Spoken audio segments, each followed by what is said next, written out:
Number 10. John Chau. While most missionaries try to share their gospel by going house to house and getting doors slammed in their faces, one 27-year-old zealot couldn't take no for an answer.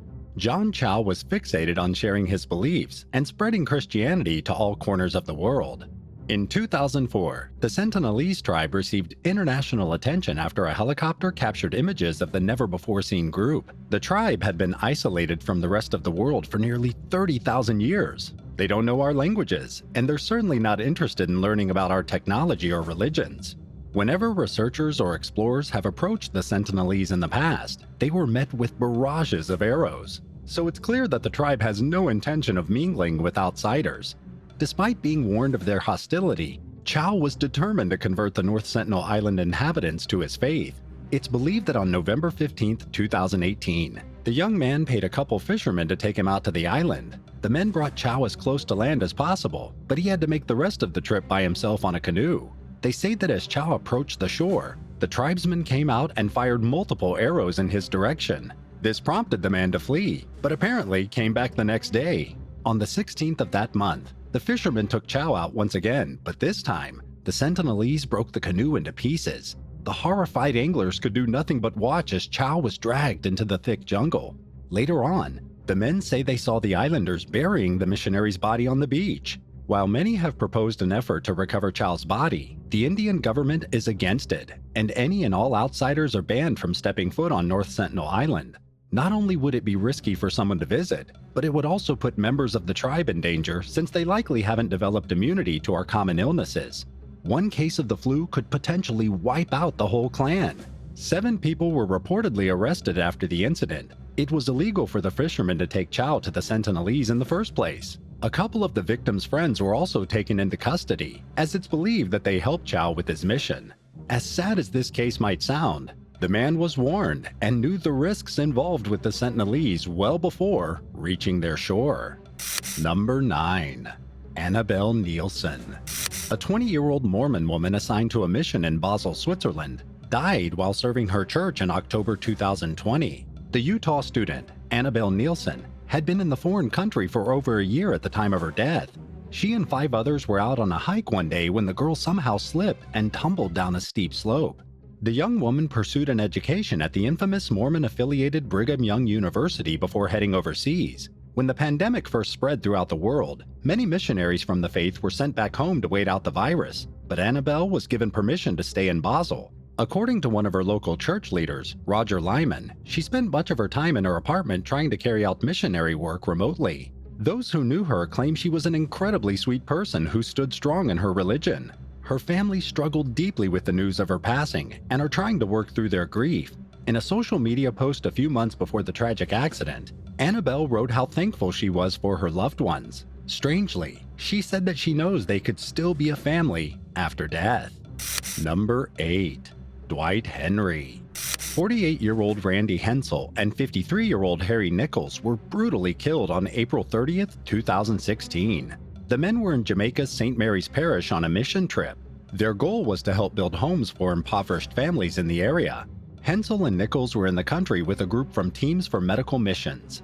The organization often visited St. Mary to provide medical clinics and hold education events. They would also construct houses for those in need. While riding a few motorcycles across rocky terrain to visit the proposed building site, someone shot at the pair. An autopsy revealed that Nichols was also attacked with a machete. Investigators told the public that the incident was likely gang-related, but they didn't expressly say why these specific men were murdered. Even Hensel's wife Sarah told news outlets in January 2023 that she knew very, very little about her own husband's death. 6 years after the missionaries lost their lives, 32-year-old Dwight Henry and 34-year-old Andre Thomas were taken into custody and accused of the murders. While Thomas claims innocence, Henry allegedly admitted to the crimes. The judge overseeing the case has withheld exactly what the man confessed to doing, but Henry has been handed a life sentence with the possibility of parole after 28 years. It's unclear when the other will have their trial. Court cases and trials in Jamaica are notorious for taking years to reach a verdict. It's possible that the other man won't be tried for another couple of years. Number 7. Robert Elmer KLEASON. In 1975, Robert Elmer KLEASON was handed the death sentence after the brutal murder of 2 missionaries in Austin, Texas. This horrendous crime has been popularly dubbed the inspiration for the cult classic movie, The Texas Chainsaw Massacre. Although what was depicted in the film and what happened in reality are very different. After moving to Texas from New York, Robert had a laundry list of stories about himself that he'd tell anyone who'd listen. He claimed that he served in the Korean War and that he worked as a special operative for the CIA, none of which was true. It's believed that he suffered from dissociative personality disorder, since he also used several fake names and aliases. Not long after the move, Robert became a member of the Church of Jesus Christ of Latter-day Saints, better known as the Mormon religion. Unfortunately for him, in 1973 he was put in jail after illegally poaching bison. The man was furious that his church didn't help him get out of custody or provide him with a lawyer, and the cracks in his sanity were growing wider. Members of the local congregation were concerned and uncomfortable with the man's strange behavior. 20-year-old Gary Darley and 19-year-old Mark Fisher were 2 young missionaries who often visited Robert at his trailer home. Their bishop told the men to stop seeing Robert after growing concerns, but they didn't listen, and on October 28, 1974, they disappeared. Investigators later found a watch belonging to one of the missionaries covered in blood inside the suspect's home. Fisher's name tag was also discovered with a bullet hole through it. Despite this evidence paired with blood found in Robert's workplace, a taxidermy shop right next door, the missionaries' bodies were never recovered. For his crimes, Robert was initially sentenced to death, but an appeals court overturned his conviction 2 years later because they ruled that the search warrant for his home was improper. He passed away in 2003 from heart failure at 68 years old while waiting to be extradited to the US from the UK, after new DNA evidence connected him to the deaths of Fisher and Darley. Number 6. Mission from God. After going on a rampage across Russia in 2008, 44-year-old Vladimir Guryanov and 46-year-old Elvira Egorisheva were arrested. The Jehovah's Witnesses claimed to be on God's mission as they murdered 13 people in cold blood. Some of the victims were shot, while others were bludgeoned and chopped up with an axe.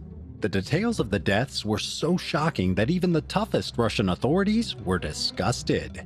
Vladimir and Elvira were arrested in a supermarket after a countrywide search to find them was launched. Police found a gun, 2 axes, a rope, and more in their belongings. Local witnesses claimed that Vladimir had terrifying crazy eyes at the time of his arrest. The 2 first met 16 years before the crime spree at a church meeting. In 2007, they met once again. During this reunion, Elvira told her counterpart that she received a vision from the Almighty. It prompted her to take Vladimir to Russia's Volga region to cleanse the world of sinners. A few of their victims included a 51-year-old fortune teller, a 17-year-old boy, and an 18-year-old student. It's unclear what the verdict for this strange couple was, but if they were found guilty, they were likely sentenced to life in prison. And now for number 5. But first, it's shout-out time! We wanted to give a huge thank you to Sherry Dodd and Cedric Samaniego for supporting this channel. If you're new here, be sure to subscribe and join the Badger fam. Number 5.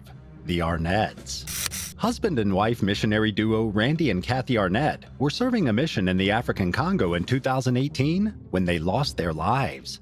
The couple were there thanks to the Southern Baptist Convention's International Mission Board. Over the course of their lives, the two had devoted well over 30 years to spreading Christianity throughout the African continent. On March 14, the religious couple were involved in a fatal car crash. It was reported that they were the only vehicle involved in the accident, which took place a few hours out from the city of Kinshasa. Friends of the victims say that they were dedicated to sharing their faith and had a deep love for the people they taught. Roger Hahn, who once served with them through the same organization, noted that the lovebirds were always happy and smiling no matter what. Unfortunately, it's unclear what caused Kathy and Randy to crash. The Congo is a difficult place to live, so it's possible that there was some kind of terrain issue leading up to the accident. Number 4. Christian Aid Ministries. Since many missionaries set out on their trips with somewhat pure intentions to convert people to their religion, they're often taken advantage of due to their bright-eyed innocence. In October 2021, a 17-person group of zealots from the Christian Aid Ministries Agency was kidnapped during a mission trip to Haiti. They were taken not long after stopping by an orphanage to offer aid and spend some time with the children. A total of 12 legal adults and 5 children under the age of 18 were abducted by members of the 400 Mawazo gang. At first, the criminals asked for a hefty ransom totaling over $1 million for the missionaries. It seemed that 5 of them were released, but it's not known if money was exchanged or not. They were originally held in a tiny room with everyone crowded inside, but they were moved to several different locations. Thankfully, their captors never physically harmed them. They did have to face severe heat, hordes of mosquitoes, sores, and sickness due to contaminated water sources though. The group was given small meal portions and were allowed to pray during the day. On December 15th, those remaining decided they'd had enough and were going to escape. At some point during the night, they opened a door and fled as quickly as possible. After months in captivity, the rest of the victims as well as a 3-year-old child escaped from where they were held. The group apparently walked for days on end, not knowing their destination, looking for someone to help them. Eventually, they were able to place a call thanks to a Good Samaritan. Not long after, they were flown out of the country and were taken back home to the U.S. Number 3. JHARKHAND Missionaries. In 2018, 5 female missionaries were kidnapped and sexually assaulted in India's Kunti district. The women were part of Asha Kiran, a Christian missionary group. Their abductors held them at gunpoint and proceeded to torture them while videotaping the entire incident. Apparently, the victims were putting on a play to raise awareness against human trafficking, since the issue was growing more severe every day in Jharkhand state. Once they finished their performance, the women headed back to their mission school. After reaching the facility, they were met at the door by armed men. The criminals then dragged them into the secluded nearby jungle before assaulting them. Investigators told news outlets that the attackers may have been part of a criminal group that's particularly against outsiders in the country. While the race or specific nationalities of the women has been kept private, this would explain the targeted assault. With about 40,000 cases of sexual assault reported in the country each year, the people of India have begged their government and law enforcement to do more to protect girls from these terrible crimes. Number 2. Law of Chastity. In case you're unfamiliar, the LDS or Mormon Church doesn't believe in sex before marriage, which is similar to what many other religious groups believe. Despite these teachings, in 2014, Jacqueline Tyler filed a lawsuit in Palm Springs against a former missionary who'd supposedly sexually abused her for months back in 1985. Tyler claims that she even told her local bishop at the time what was happening, but was simply told to keep quiet and not say anything. However, the situation intensified because in 1986, about 9 months after the assaults, Tyler had a baby. The woman said that she was taken advantage of by the young male missionary at least once every week during the abuse period. She made a statement saying that after she got pregnant, the suspect gave her money to go out of state to New York. While there, Tyler said the man tried to hurt her and attempted to make her lose the baby. This didn't work though, and she ended up having the child on June 30th, 1986. The name of the assailant has been shielded while the case progresses. The only thing known about the suspect is that he was in his early 20s at the time of the crime. It's unclear what the outcome of the lawsuit was, but hopefully, justice was served. Number 1. New Mexico Farmington. In July 2021, a pair of Mormon missionaries lost their lives after a car crash.